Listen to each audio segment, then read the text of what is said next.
এই অর্থ সম্পদের জন্য ভাই বোনের সঙ্গে হয় না, এই অর্থ সম্পদের জন্য গ্রামবাসীদের সঙ্গে হয় না, এই অর্থ সম্পদ সন্তানের কারণে প্রতিবেশীর সঙ্গে অনেক ক্ষেত্রে হয় না। এই জায়গাতে আমাদের লক্ষ্য করা উচিত, ওটা আমাদের ন্যায্য জিনিস না, এটা আমাদের সঠিক জিনিস কিনা, এটা আমাদের হালাল জিনিস কিনা, এই রাস্তাটা আমাদের হালাল পন্থা কিনা। অন্যায় ভাবে বাতিল ভাবে আল্লাহ পাক সন্তানের মায়া করতে নিষেধ করেছেন, অন্যায় ভাবে সম্পদের মাল সম্পত্তির মায়া করতে আল্লাহ পাক নিষেধ করেছেন। আল্লাহ পাক বলেন আমার যে বান্দা বান্দী অন্যায় পন্থা অবলম্বন করে না, হারাম কাজ হারাম রাস্তাটা অবলম্বন করে যদি কেউ সন্তানের মায়া করে, যদি কেউ সম্পদের মায়া করে, আল্লাহ নিজেই বললেন ফাউলাইকা হুমুল খাসিরুন, এরা ক্ষতিগ্রস্তের মধ্যে পড়ে যাবে। সন্তানের মায়া করুন, সম্পদের মায়া করুন, সন্তানের ভবিষ্যৎ করুন, আর সম্পদ নিয়ে বিরাট অর্থশালী হয়, কিন্তু সেটা যেন হালাল পন্থায় হয়। এই দুটি জিনিস নিয়ে সমাজে মারামারি কাটাকাটি ভাই ভাইয়ের সঙ্গে হয় না, প্রতিবেশীর সঙ্গে হয় না, বিভিন্ন ভাবে এই দুটি জিনিসকে নিয়েই আমরা দুনিয়ায় মত্ত রয়েছে। এই দুটি জিনিস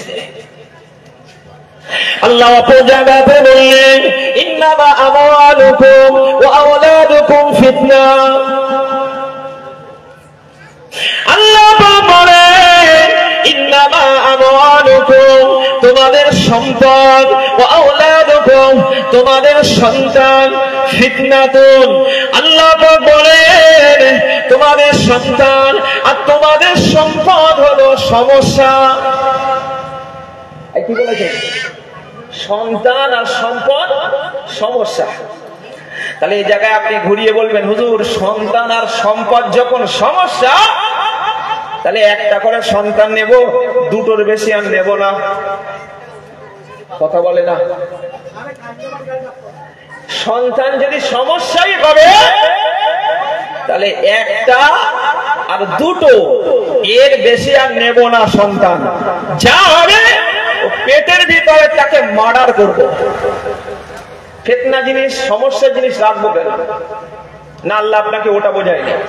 এই ফুলগুলো একটু সরিয়ে দেন, আর না হয় আপনারা একটু চিয়ান নিয়ে ওইদিকে যান, আপনাদের দেখতে পাচ্ছি না তো ওই জন্য বুঝতে পারছি না। তাহলে কি বললাম? সন্তান আর সম্পদ। আল্লাহ নিজে বলেছেন সন্তান আর সম্পদ হলো সমস্যা।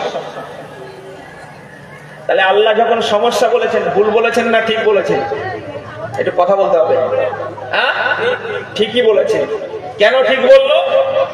বাস্তবতার সঙ্গে দাঁড়িয়ে সম্পদটা যদি হারাম হয় তাহলে মনে রাখবেন সন্তানের জন্য রাখাটাও ক্ষতিকর, সন্তানের জন্য রাখাটাও ভয়ঙ্কর। আর সন্তান ওটা যদি সন্তানের মায়ায় পড়ে হারাম রাস্তা অবলম্বন করে সন্তানের ভবিষ্যৎ গড়াটাও হলো ভয়ঙ্কর ক্ষতিকর। আপনি হারাম পন্থা অবলম্বন করে সন্তানের জন্য মাল সম্পদ রেখে যাবেন, কবরে শুয়ে শুয়ে আপনি সওয়াব পাবেন। হ্যাঁ, ও তো গুনাহ জারিয়া হবে। যেমন সওয়াবের জারিয়া থাকে, সওয়াবের অটোমেটিক রাস্তা থাকে, ভালো কাজ করলে তা ঠিক সম্পদটা যদি হারামের হয়ে যায় আর কোন সন্তানের জন্য যদি রেখে দেওয়া যায় তাহলে ওই সম্পদ সন্তান খাবে, ওই সন্তানের ব্লাড হারাম হবে, ওই সন্তানের গোশত হারাম হবে, ওই সন্তান ভালো কি করে হবে গো? ওর নামাজ কিভাবে হবে গো? ওর রোজা কিভাবে কবুল হবে গো? বুঝতে পারেননি? তাহলে সম্পদ আর সন্তান এই দুটি জিনিস ফিতনা বলেছেন। আল্লাহ আমাদিগকে সুন্দর হেফাজতের সঙ্গে ব্যবহার করতে বলেছেন। এখন আল্লাহ সমস্যা বলে দিল। আরেক জায়গায় আল্লাহ কি বলেছে জানেন? আরেক জায়গায় এই সন্তান আর সম্পদ আল্লাহ পাক কোরআন শরীফের অপর জায়গাতে বলেন আল মাল ওয়াল বানুন জিনাতুল হায়াতিদ দুনিয়া। আল্লাহ পাক বলেন আল মাল ওয়াল বানুন, তোমাদের সম্পদ আর তোমাদের সন্তান জিনাতুল হায়াতিদ দুনিয়া, এটা হলো দুনিয়ার সৌন্দর্য। এই কি দুনিয়ার সৌন্দর্য। সন্তান যদি দুনিয়ায় না থাকে, ভালো করে আমার কথাটা শোনে, চট বেচাচ্ছে আপন জায়গায় বেচাক, আমার দিকে একটু তাকান, খুব বেশি সময় দিতে পারবো না, খুব বেশি সময় দিতে পারবো না। ওই জন্য যতটুকু আপনার সম্মুখে আলোচনা রাখবো, আশা করছি আমাদের উভয়ের উপকার হবে। তাহলে এতক্ষণ আল্লাহ বলেছেন সন্তান আর সম্পদ হলো সমস্যা, ফিতনা, সমস্যা। আল্লাহ আরেক জায়গাতে বললেন আল মাল ওয়াল বানুন, সম্পদ আর সন্তান জিনাতুল হায়াতিদ দুনিয়া, এটা হলো দুনিয়ার সৌন্দর্য। তার মানে কি, দুনিয়ায় থাকতে গেলে সন্তানেরও প্রয়োজন আছে, সম্পদেরও প্রয়োজন আছে। আছে না নেই? একটু কথা বলে, আছে না? সন্তান না হলে নিজের বাড়িটা যেন নিঃস্ব মনে হয়, কেউ নেই বাড়িতে। বাড়িতে সন্তান না থাকলে পরে ও বাড়িতে খরা ডাকার মতো শুকনো মনে হয়, ও বাড়িতে আনন্দ থাকে না। ও বাড়িতে কি থাকে না? আনন্দ থাকে না। অর্থ সম্পদ না থাকলে আপনি খাবেন কি? অর্থ সম্পদ না থাকলে আপনার ভবিষ্যৎ থাকবে কি? অর্থ সম্পদ না থাকলে অসুস্থ হয়ে গেছেন, ট্রিটমেন্ট করবেন কি করে? কথা বলে না। মেয়ে কন্যা সন্তান আছে, অর্থ সম্পদ না থাকলে কন্যা সন্তানটাকে বিবাহ দেবেন কি করে? তাহলে একদিক দিয়ে সমস্যা বলা হচ্ছে, আবার বলা হচ্ছে এটা দুনিয়ার সৌন্দর্য বলা হচ্ছে। একটু জোরে বলেন সুবহানাল্লাহ। এখন মাঝখানের তাদবিক কি হবে? সমাধান কি আসবে? সমাধানটা কি আসবে? আল্লাহ প্রথম আয়াত যেটা বলেছি, ও আয়াতে আল্লাহ বললে সন্তান আর সম্পদের মায়া তোমাদিগকে আল্লাহ স্মরণ থেকে যেন গাফিল না বানায়। আবার অপর দিক দিয়ে দেখলাম কি, অপর দিক দিয়ে দেখলাম সন্তান আর সম্পদ হলো সমস্যা। আরেকটা আয়াতে দেখলাম সন্তান আর মাল সম্পদ হলো দুনিয়ার সৌন্দর্য। আমার কথা বোঝা গেছে?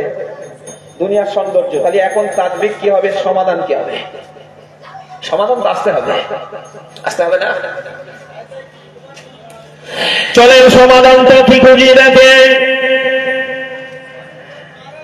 দুনিয়াতে আমরা বিদ্যুৎ ব্যবহার করি না, কারেন্ট ব্যবহার করি না, কারেন্ট ব্যবহার করি না। আচ্ছা, কারেন্টটা সমস্যা না? সমস্যা না? কারেন্ট যেটা ব্যবহার করি ওটা আমাদের জন্য সমস্যা তো, ভয়ঙ্কর তো, বিপদের আশঙ্কা আছে না নেই? আছে তো। তাহলে কারেন্ট বিপদ হয় কখন? কারেন্টে বিপদ হয় কখন? কারেন্টে বিপদ হয় তখন যখন কারেন্টটাকে ব্যবহার হয় অসতর্কতার মাধ্যম দিয়ে। আমার কথা বোঝা যাচ্ছে? এই জায়গায় কারেন্ট ছিল তাই সুন্দর করে মাইকে বলতে পারছি, গ্রামবাসী আশেপাশের মানুষগুলো শুনতে পাচ্ছে, এটা উপকার, এটা উপকার। এই জায়গায় কারেন্ট ছিল তাই লাইট গুলো দিয়েছে, তাই অন্ধকার জায়গাটা আলোকময় হয়েছে। তাহলে এটা উপকারের জিনিস, প্রয়োজনের জিনিস। এখন এই জিনিসটা এখানে যে ব্যবহার হয়েছে হেফাজতের সঙ্গে, সতর্কতার সঙ্গে হলো না অসতর্কতার সঙ্গে হলো? সতর্কতার সঙ্গে না? খোলামেলা রাখলে বাচ্চারা ঘুরছে, আমরা যারা যাওয়া আসা করছি এই জায়গায় আমাদের লেগে আমাদের সব খাবে তো, আমাদের ক্ষতি করবে তো, আমাদের বিপদগ্রস্ত করে ফেলবে না? ফেলবে না। সন্তান আর মাল সম্পদ ঠিক কারেন্টের মতো উদাহরণে আপনাকে ব্যবহার করতেই হবে। ও সমাজের মুসলমান, ও সমাজের আল্লাহওয়ালা, ও সমাজের নওজোয়ান তরুণেরা, মুরব্বিয়ান গণেরা, আল্লাহওয়ালা মুসল্লিয়ান গণেরা, এই কারেন্ট যেমন আমাদের মাল সম্পদটা হালালের হয়, ওই সম্পদ আমাদের আখিরাতে ক্ষতি করতে পারবে না, আখিরাতে আমাদিগকে মারতে পারবে না, আখিরাতে ওই মাল সম্পদ আমাদিগকে জাহান্নামে টেনে ফেলবে না। ওটা যদি হারামের হয়, মাল সম্পদ যদি হারামের হয়, জেনে রেখে দেন ওই মাল সম্পদ হারামের ফলে পড়ে কিয়ামতের ময়দানে আমাদের মৃত্যুর পরে ওই মাল সম্পদ আমাদিগকে জাহান্নামে বানাবে, ওই মাল সম্পদ আমাদিগকে জাহান্নামের আগুনে জ্বালাবে, ওই মাল সম্পদ আমাদের শরীরগুলো জ্বালিয়ে দেবে। আমাদের এত সুন্দর শরীর, যে শরীর দিয়ে আমরা এখানে সেখানে চলাফেরা করি, যে শরীরটা আমরা সাবান দিয়ে পরিষ্কার করি, যে শরীরটা এত সুন্দর করে রেখে দিয়েছি, যে শরীরটাকে কোন প্রকার ক্ষতি হলে পরে আমরা ট্রিটমেন্টের ব্যবস্থা করি, কোন জায়গায় কেটে গেলে পরে আমরা ট্রিটমেন্টের ব্যবস্থা করি। ও আল্লাহ বান্দা বান্দিরা, এত সুন্দর এই শরীর, এত সুন্দর যত্ন নেওয়া এই শরীরটা হারাম মাল যদি হয়, মালটা যদি হারামে উপার্জন করি, হারাম মাল যদি উপার্জন করি, আমাদের শরীর, আমাদের ওই অর্থ সম্পদ আল্লাহর আযাবে জাহান্নামে আমাদেরকে পোড়াবে। ঠিক কারেন্টের মতো আমাদের সন্তান আমাদেরকে জাহান্নামে নিয়ে যাবে, জাহান্নামে নিয়ে যাবে। সন্তানগুলোকে যদি উপযুক্ত ভাবে মানুষ না করতে পারে, তাহলে সঠিকভাবে যদি শরিয়াতে তালিম না দিতে পারে, তাদের জন্য যদি হালাল মাল না রেখে যেতে পারে, ওই সন্তান হারাম মাল রেখে যাব, ও খাবে, ওর ছেলে খাবে, তার পরবর্তী প্রজন্ম খাবে, হারাম মাল খেয়ে খেয়ে পরবর্তী প্রজন্মে এরকম বাড়তেই থাকবে, আর আমার কবরে ওখানে শাস্তি হতেই থাকবে। আমার কথা বোঝা যাচ্ছে না? যাচ্ছে। আর ওই সন্তানকে যদি আমি উপযুক্ত সন্তান বানাই, তার জন্য যদি হালাল মাল রেখে যায়, হালাল খাদ্য খেলে রক্তটাও, ব্লাডটাও হালালের হবে, গোশতটাও হালালের হবে। ওই গোশত হালালের হলে ওই গোশত কখনো জাহান্নামে প্রবেশ করবে না, জাহান্নাম কখনো জ্বালাতে পারবে না। কেন? আল্লাহ নবী হাদিস শরীফের ভিতরে বলেন, লা ইয়াদখুলুল জান্নাতা লাহমুন। ও আমার উম্মত, উম্মতি শুনে নাও, আমি নবী তোমাদেরকে জানিয়ে দিলাম, আমি নবী তোমাদেরকে জানিয়ে দিলাম, লা ইয়াদখুলুল জান্নাতা লাহমুন। ওই শরীরের ওই গোশতের টুকরা, শরীরের ওই গোশতের টুকরা আল্লাহর জাহান্নাম, আল্লাহর জান্নাতে কখনো প্রবেশ করবে না। নবী আমার বলেন, নাবাতা মিন সুহতিন, যে গোশতটা হারাম খাদ্যে বেড়ে উঠেছে, যে গোশতটা হারাম খাদ্যে বেড়ে উঠেছে, ওই গোশত কখনো আল্লাহর জান্নাতে প্রবেশ করবে না। তাহলে এখান থেকে প্রমাণিত হয়, খাদ্য খেলে রক্ত হয়, ব্লাড হয়, আর খাদ্যের ওই ব্লাড থেকেই আমাদের শরীরের গোশত বাড়ে না বাড়ে? বাড়ে না? বাড়ে।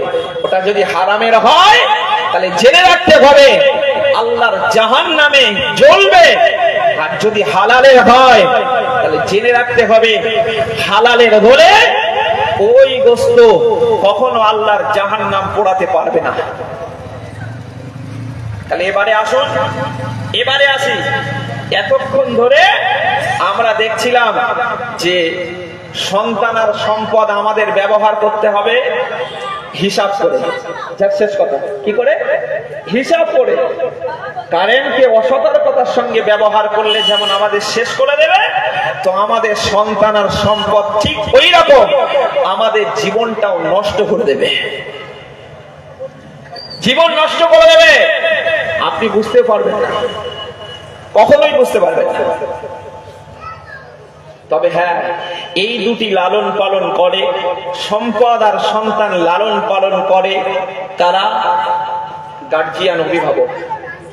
করে না? করে না? সন্তানকে লালন পালন করে অভিভাবক, আব্বা মা। অর্থ সম্পদ ছোটবেলায় কার কাছে থাকে? আব্বা মায়ের কাছেই থাকে, থাকে না থাকে?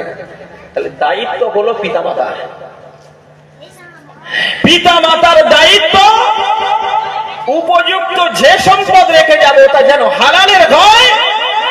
পিতামাতার দায়িত্ব সন্তান যেন দুনিয়াতে যে যা কাজ করে করুক, তবে যেন ওই সন্তানের ভবিষ্যৎ যেন ইসলামের উপরে থাকে, ওই সন্তানটা যেন ইসলামের উপরে মজবুত থাকে, ওই সন্তানটা যেন ইসলামকে না ভুলে যায়, ওই সন্তান যেন ইসলামের রীতি নীতির উপরে চলে। ওই সন্তান রীতিনীতি চলার জন্য পিতামাতার দায়িত্ব হলো ছোটবেলা থেকে তার সেইভাবে সতর্ক অবলম্বন করা। ছোটবেলা থেকে, একদম ছোটবেলা থেকে তার গাইড করা। ছোটবেলা থেকে যদি গাইড না করতে পারে, ও সন্তান পথভ্রষ্ট হয়ে যাবে, ও সন্তান নিজের ইচ্ছাধীন চলবে, ও সন্তান আপনার কথা কখনোই নেবে না। এটা হলো আব্বা মায়ের দায়িত্ব। এটা আব্বা মায়ের দায়িত্ব ছোটবেলা থেকে সন্তানকে উপযুক্ত ভাবে মানুষ করে তোলা। আল্লাহ নবী হাদিস শরীফ শুনেন, আল্লাহ নবী বলেন, কুল্লু মাউলুদিন ইউলাদু আলাল ফিতরা। পৃথিবীতে যত সন্তান ভূমিষ্ঠ হয়, পৃথিবীতে যত সন্তান ভূমিষ্ঠ হয়, চাই সে মুসলিম ঘরে জন্মগ্রহণ করুন, চাই সে হিন্দুদের ঘরে জন্মগ্রহণ করুন, বৌদ্ধদের ঘরে হতে পারে, ইহুদিদের ঘরে হতে পারে, খ্রিস্টানদের ঘরে হতে পারে। যত সন্তান পৃথিবীতে আসে, যত সন্তান ইহুদিদের ঘরে আসুক, খ্রিস্টানদের ঘরে আসুক, বৌদ্ধদের ঘরে আসুক, হিন্দুদের ঘরে আসুক, মুসলিমদের ঘরে আসুক, ইসলামের হুকুম হলো ওই সন্তান ফিতরাত তথা মুসলিম হয়ে জন্মগ্রহণ করছে। কি হয়ে? মুসলিম হয়ে। এবার নবী বলছেন, ফাআবাওয়াহু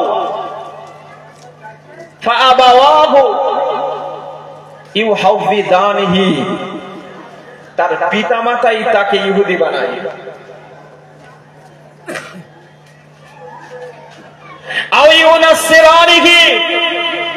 তার পিতামাতাই তাকে খ্রিস্টান বানায়।